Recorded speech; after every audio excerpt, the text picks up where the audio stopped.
Coming up on Car Advice, which Kia Cerato is the one for you? We put all 4 variants to the test to help you decide. Four-wheel drive facelifts, we take a look at the styling and performance upgrades Mitsubishi has given the Triton GLX and GLS. And sporty, sexy and family friendly, is the MINI Countryman the ultimate all-rounder?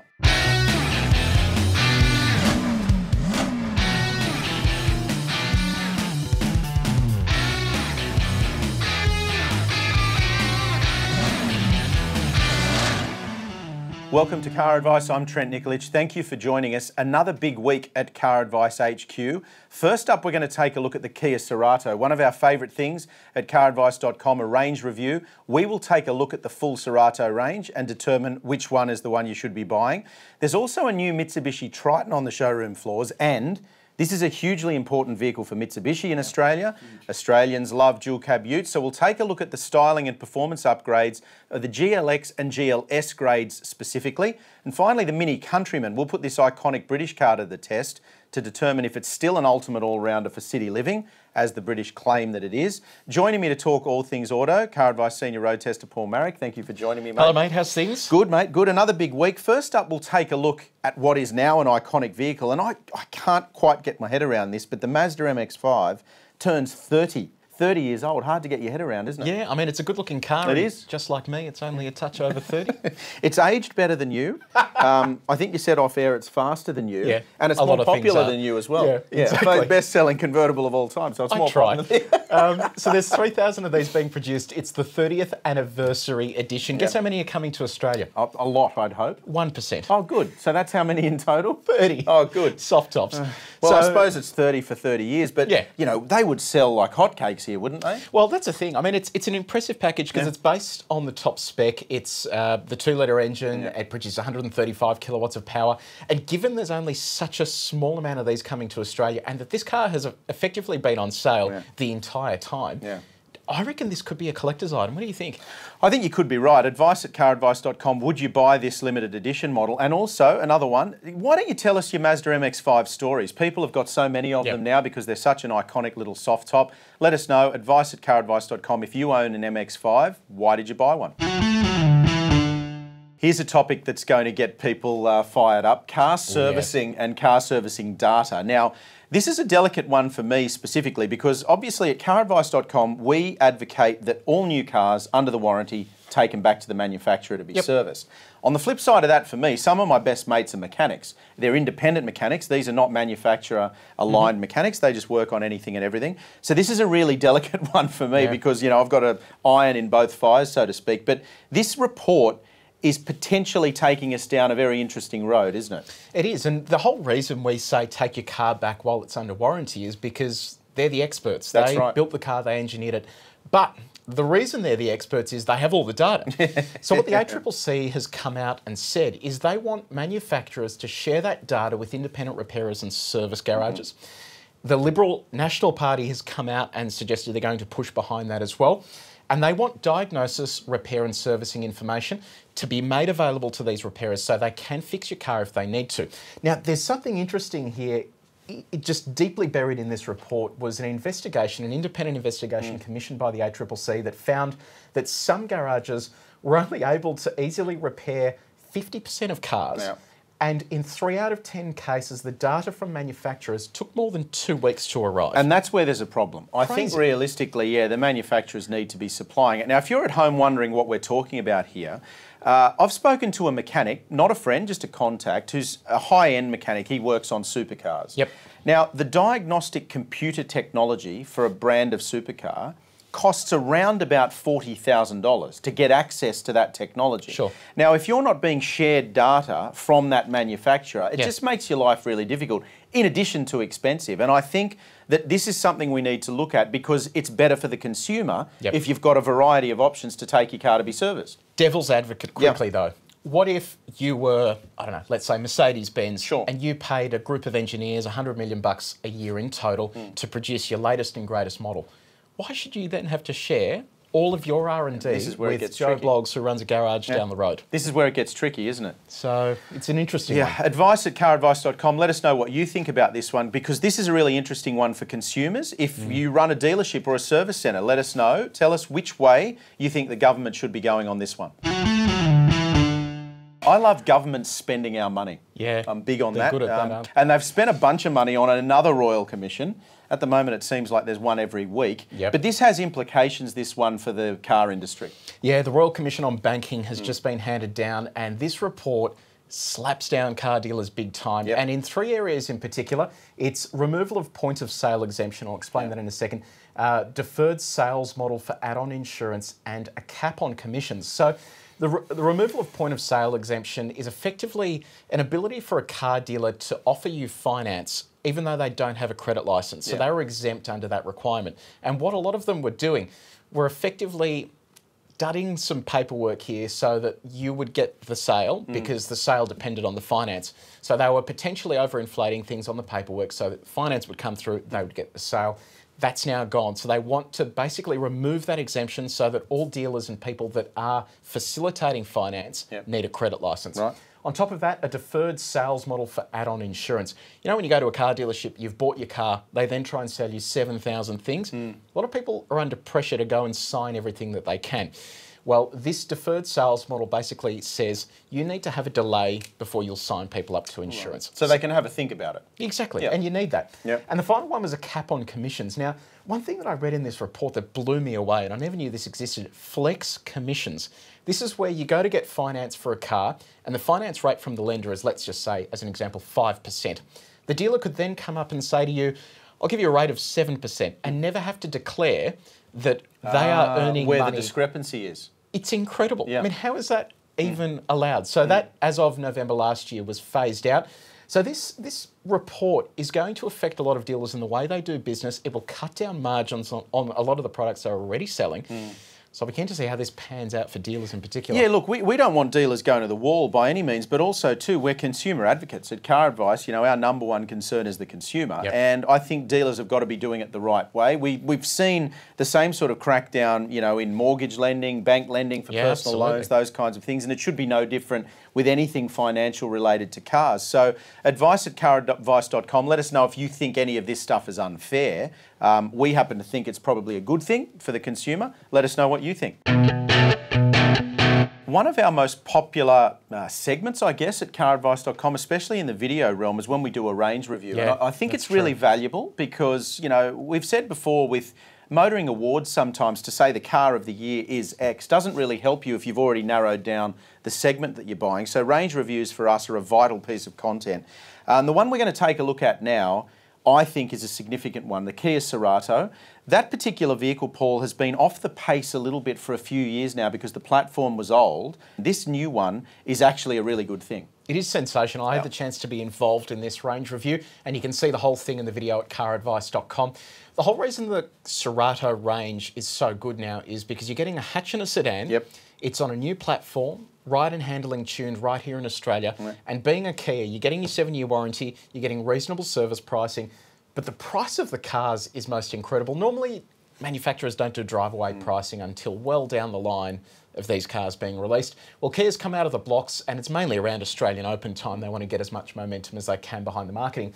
But the entry-level Cerato S kicks off from under $20,000 drive away. Drive away, that's incredible. So to be able to start with a car that's that good, under 20 grand drive away, is amazing. And just before we go through the range, let's just take a look at what the Cerato faces in a sales sense, right? So it's very easy to forget that small hatchbacks in Australia are still quite popular. So, 5th most popular car in its class, but that class has 3 of the highest selling vehicles in Australia in the form of the Toyota Corolla, the Mazda 3 and the Hyundai i30. Then throw in the reasonably new to the market Volkswagen Golf, it hasn't been around that long, and resurgent Honda Civic. And you can see that not only is this class still ultra competitive, but it's got a lot of its mojo back that it probably had in the 80s and 90s that it hasn't had for a little while. So the Cerato needs to be this competitively priced to compete well. And you know the curious thing, this segment is now split amongst its peers because Golf, Focus, they've all moved towards the premium end of the market. Yeah, that's right. I mean, Focus now, you're spending about $27,000 to get this thing out the door. So Kia's focusing on that entry level, and this is where they're going to win a lot of fleet buyers and a lot of customers after a savvy deal. So we mentioned their pricing kicks off from just under $20,000. We did mention in a previous episode that while the car is 5-star rated in terms of its crash rating, it's the bottom 3 models that are 4-star and then your top spec models that are 5-star, because they pick up an advanced AEB system, which is the technology that stops the car if you don't, and that'll detect what they call vulnerable road users, pedestrians and cyclists. So keep that in mind as well. And that's an important point to make, mate, because I think people in this class are buying with safety in mind, aren't Absolutely. they? And what we always say too at CarAdvice, safety is one thing, but I think also we need to factor in that you may not have multiple cars in a family if you're buying this kind of car and you're on a budget. So you need a flexible interior, you need plenty of room, and you want as much safety as you can get for your dollar because you don't have other vehicles to choose from necessarily. Yeah, exactly. And I mean, the range is really well equipped in terms of engines. So at the entry level, we have a 2-litre petrol engine, 112 kilowatts of power, just under 200 newton metres of torque. That's mated to a torque converter, so a nice gearbox. It's a nice engine as well that gets along nicely. Then you step up to the GT, and the GT is the sporty car. We've mentioned previously that it goes up against the likes of things like the i30N line. It's a warm hatch in that sense. It is loaded with tech and features, 150 kilowatts of power. It's got those Michelin Pilot Sport tyres, so it's a nice sporty car, and a dual clutch automatic transmission. The range then steps up to S Auto, Sport and Sport Plus. Despite which one you choose in the range, you're still getting that excellent 8-inch infotainment system, which comes with Apple CarPlay and Android Auto. And then as you move up through the range, you get integrated satellite navigation as well. Plenty of room inside, and they feel really well built too. They do feel really well built. They're great to drive, and we'll get to the verdict in a minute. But I think leading up to that, I think some of the strong points of the Cerato, you just spoke about local ride and handling tune in the beginning. I think that's a really strong point. I think it's something that Hyundai and Kia have been, trading on for quite a while. We've said it before on the show. Kia were the first ones to the party in that regard. They were the first to do it. They deserve kudos for that. And I think their product is even better for it, because while we test drive cars all over the world, it is relevant that our road surfaces are quite unique in many ways. The kind of road conditions here that people face are very unique. So that local handling and suspension tune makes a big difference. But for me, it's that flexibility of the cabin, the quality of the infotainment, and I think just the all-round user friendliness of the car that makes it such a good option for people looking at this budget end of the spectrum. Yeah, that's precisely right. And the 7-year warranty, I mean, this is something we harp on about, but it's transferable. So if you get bored of the car after 5 years, you're selling it with a balance of a new car warranty. And I think we need to place emphasis there on that local ride and handling tuning, because a lot of people go, well, our roads are the same as everywhere else in the world. Well, there is a big difference. If you go out to the country, I mean, I will encounter, if I go to a country drive somewhere, a gravel road or a gravel shoulder that you will not find anywhere else in the world. I mean, you've got poor roads everywhere, but I mean, we get a mix of gravel, these shoulders. Chip, exactly. So these cars need to be able to perform in such a way that at 100 k's an hour, the car isn't falling apart when you've got half of it on the road, half of it on the gravel. And this is where that tuning comes in absolutely precisely. It does. Now, on to our advice after having done the range review. For me, if money was no object, obviously I'd buy the GT. We've suggested that the Cerato S will suit fleet buyers, particularly with the safety pack that you mentioned there. The Sport, we think, justifies its price premium for private buyers. You'll probably get really good resale value with that one as well. And then finally, the Sport Plus offers plenty. But we reckon anyone that, really wants a performance drive, they buy the GT, which is the one that I mentioned there originally. I would buy if money was no object. So we've given you a couple of different options there. In short, though, Kia Cerato, it's a value-packed car with plenty to offer. This joke's probably getting a little old, or this line's getting a little old, Paul. But, I'm renowned for my one-dimensional comedy routine. So, do you know vehicles that Australians are not into, mate, at all? No, tell me. Dual cab utes. Yeah, there you go. That is old, isn't it? Yeah. Australians love dual cab utes. The top 2 selling vehicles in Australia, Hilux and Ranger. And, surprise, surprise, Mitsubishi have decided to revise the Triton and relaunch that into what is the most competitive segment now in Australia. There's a lot to talk about here, obviously, and we'll get to it all in a second. For me, I think the highlights for Triton have always been it's incredibly good value for money and it's really well equipped. Yeah, that's true. I've tipped at least 3, maybe 4 people into Tritons out of other dual cab utes that they've owned previously, and they all love them. A lot of people say, oh, the styling's a bit, not great, but I don't think that matters. If you're buying a tool of trade work vehicle or you're buying something that you want to be bulletproof, it's been a long time now that you really can't go past a Triton. Oh, absolutely. And have a look at the new one. The new one actually, I personally think looks fantastic. And even in the base level it is still a good looker as well, because a lot of the entry-level utes just look crap, to be honest. So if you do want to shovel one of your apprentices into an entry-level and you still want your company to be nicely presented, because that's the thing, you've got to remember that when you rock up to a work site or to somebody's business for trade or whatever, you can't rock up in a dinged-up crap-looking ute. XYZ ute. You want to be there in something that looks nice and presentable, and the Triton really fits that bill. We get asked that question a lot on the radio show. People are ringing up asking about the Chinese utes that are on the market, and while they're better than they ever have been, I think the hardest business case to try to put forward for these Chinese utes is the price of the Triton. It's such good value for money. It's an established player, lengthy warranty. We know they're bulletproof. There's plenty of people chugging around in 20 and 30-year-old Tritons that still haven't broken down. So we know that they can stand the test of time. And I think this new one, we've taken a look at a couple of specifications specifically. There's video at caradvice.com as well of the testing. I think it's really well positioned to continue to appeal to that value-conscious buyer. Pricing kicks off at a little over $22,000 for the entire Triton range. Unfortunately, they've kept the same engine, so 133 kilowatts of power, 430 newton meters of torque, but they have improved it with a better gearbox. It now gets a 6-speed ASIN as opposed to the old 5-speed. And another point there as well, you do want your tradies to look good, but you also want them to be safe. Correct. So as you step up from the entry level, you're getting AEB across the range. That is absolutely vital, because currently the only two on the market that offer that technology are Mercedes-Benz and Ford, and it's optional on Ford unless you're in the wild track. SsangYong is rolling that out now as well, but it is interesting here that Mitsubishi's been able to keep some incredibly sharp pricing, but still offer a value for money package that still meets all the needs of a tradie ute. You make a good point there with that 6-speed auto. I think that's going to make the most of the engine, especially at highway speeds. Anywhere above 80 up to 110 kilometres an hour, that 6-speed auto is going to make a big difference. I guess our advice with the Triton in terms of a workhorse would still be what it's always been, because the engine hasn't changed, which is if you're going to be carrying 900 kilos in the tray regularly or towing more than 2.5 tonnes regularly, this is probably not the dual cab for you. But then again, most of the dual cab utes outside of the V6 Amarok and V6 Mercedes-Benz struggle with that kind of load. That's right, because the 4 and 5 cylinder engines are not actually at their best when they're lugging around that kind of load. So I think probably our advice in terms of what the Triton's good at remains the same, but I think that safety one is a good one, because it's easy enough to buy the safest vehicle you can buy for yourself, but if you're buying 2, 3 or 5 of these for a company, OH&S the way it is now and the way that you want to be running your business, you want everybody to be as safe as possible. That's it, and we've got a story coming up soon on CarAdvice about IAG, which represents a number of the big insurance companies. They will actually offer premium discounts for people that are buying safer vehicles. So it could even mean that you're saving money for your company here, because you're spending that money on getting safer utes and then getting paid back for it. In terms of technology, Triton really delivers again in terms of everything you need inside the cabin. So in addition to that safety tech, you've got a colour screen infotainment system that comes with Apple CarPlay, Android Auto. It's easy to use, the cabin's nicely laid out. And now as you move up through that range, you're getting the Super Select 4-wheel drive system that's fitted to things like Pajero Sport. That thing is great, because with one twist of a lever, you're able to engage 4-wheel drive on sealed surfaces, which you can't do with a lot of these dual cab utes. You're able to custom select 4-wheel drive modes.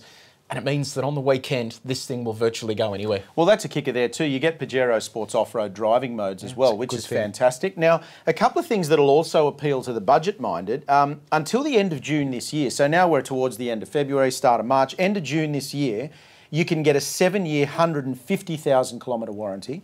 That's up from 5-year, 130,000, so that's a big difference. But keep in mind that the cap price servicing program still only runs for the 3 years. So you only know what your servicing costs are from the outset up to the first 3 years. We've said in our review that we'd like to see Mitsubishi, stretch that out to match the warranty as well, which is, probably really logical, and they will do that eventually, I would have thought. I think that the only other thing really that's a value equation worth noting is that the drive-away pricing's gone up a little bit, but then Mitsubishi will justify that by saying there's added safety, there's added standard kit. And I'd rather see that than an options list that's as long as your arm that you can't make head or tail of. Trent, I'm a bit concerned here, because I did engineering at uni, but maths wasn't my strong suit. I'm going to do 150,000 You're actually doing this, divided by 7 years. That's just over 21,000 kilometres a year. Now, I reckon most tradies, in fact, most people will do over 20,000 Ks a year. Do you reckon the 7-year promotion is going to be just a bit of a marketing thing? I'll tell you what. let's take the easy way out. Let's ask the viewers at home. Advice at CarAdvice.com. If you're using a dual cab ute for work, we'd like to hear how many kilometres you do in a year so we can work out whether this 7-year warranty makes sense. Here we go, Paul. Viewer questions, no pressure. We've got to get this right. We cannot be giving advice that doesn't make sense here, all right? So let's go. What's our first one? I think I'm going to like the tone of this question. Okay. This is Tom from Perth. I didn't know we were on in Perth. Yeah. Anyway, recently retired and have dreamed of owning a supercar all my life. On you, me too. Welcome to the club, yeah. What would you buy in Australia? Ferrari 488 or the new Lamborghini Huracan Evo? He's gone straight to the top. Huracan Evo for me, and I'll tell you why. I think the problem in Australia for me is the manufactured way that Ferrari retains its resale value. That's the problem. Lambo in Australia has never really been able to match that resale value. However, technically speaking, Lambos can still be a good investment. I think the Huracan Evo is a cracker of a car. If you go to caradvice.com and have a look at Tony's review on it, it's unbelievable. And the performance of the thing, it's basically the Performante, but, you know, a little bit easier to live with, and it's just as fast. So, you know, Huracan Evo for me, but I think the caveat there is just make sure you're going to keep it for a while, because I think if you're going to flip it in 2 or 3 years, the resale value is going to sting a little bit. Well, you know the reason why Ferrari's resale values are so high? Straight up, you're getting, I think it's 7 years of free servicing. Generally, you can only sell the car through their network to retain your future purchasing privileges, which is insane. Yeah, it is. And if you do want to buy a special edition like the 488 Pista, you need to have ordered it about 3 years ago and you need to have owned about 10 Ferraris. So it's incredible to have this little network there. So for me, I would say the same, the Lambo, despite all of those positive things around the Ferrari, and that's simply because I reckon the 488 is a step backwards. The 458 had noise, it had that sex appeal that you get with a Ferrari. The 488, it's just all about speed and performance. They've turbocharged it. The Lambo still runs down that naturally aspirated path. It has that incredible V10 engine. And just look at it. It looks absolutely stunning. The Lambo styling is hard to argue with, absolutely. I was at an event a couple of weeks ago and I was speaking to some Ferrari owners. They're dyed-in-the-wool Ferrari fans. 430, 458 owners. Some of them have got classic Ferraris as well. None of them, and I mean, look, this might be a little bit narrow-minded, I get that, but none of them love the new turbocharged Ferraris. They just don't want to buy into that new philosophy. And I think that then plays into what you were just saying then, that the Lambo going down the naturally aspirated path, it sounds unbelievable, and naturally aspirated engines just have this linearity that turbocharging can't give you. So I think if you're a driving enthusiast, as quick as the Ferrari is, and don't get me wrong, it's a supercar, it's fast, but as quick as it is, I think the Lambos are more connected driving experience. There is only one caveat, obviously. If you do buy the Lambo, we will need to drive it. From the sublime to the not so sublime, supercars 1 minute and the MINI Countryman the next. But I really like this question. I think it really gets to the heart of a lot of the advice that people want answers for. That's it. This one's from Sarah. Thank you for emailing in. I live in inner city and am about to have my first child. Congrats. Congrats. I've always had sporty European coupes, but I'm looking at a MINI Countryman because it looks like it ticks the sporty, sexy and also family-friendly box. Would you agree? I have experience here. So we have friends of ours and they were recently in the exact same position, first baby, all that sort of stuff. They wanted an SUV, but every SUV I recommended, they didn't like them because they weren't European, they didn't have cachet. Anyway, they stumbled on this one. And it's one that we sometimes don't recommend because it's not top of mind. It shares a platform with the BMW X1, so it has good underpinnings. Good platform. And it is sensational to drive. It's better priced than the X1. You're getting a bit more exclusivity, but you're still getting the same technology. It's a good thing. I think Sarah's been living the dream because she's had European coupes. So first of all, before she has her first child, she's had a bunch of fun cars to drive. So I think that's a good thing to start with. And I think the Countryman will tick those boxes that she's asking for there because, as you said, it's not necessarily the first SUV you think of. And we sometimes joke that the Mini should be called the Maxi now because it's not actually small anymore. It's quite a big vehicle. And, you park an old Mini next to a BMW X1, it's going to look tiny, whereas this thing is the same size. So I think it probably does do both. I think the driving experience is good. And what we find when you talk to people who own Minis or people who are in the market and are about to purchase a Mini, it's that really, obvious statement that it makes on the street that you've bought something different. Because, while the X1's a great SUV, it looks like every other small SUV in that European category, whereas this looks completely different. That's it. You've got a range of options to choose from in terms of engines. They're really reasonably priced. So I would urge you, Sarah, to head to caradvice.com, have a look at our review of it, and And let us know if you do buy it, because I think you'll be pretty impressed with it. Yeah, absolutely. I think you'll like it. So, as always, that's all we've got time for, Paul. We've run out of time again. Advice@caradvice.com. If you've got any questions that you want answers for, let us know. We do enjoy doing that. And in the meantime, we'll see you again next week, same time, 7:30 p.m. on Wednesday nights on Your Money.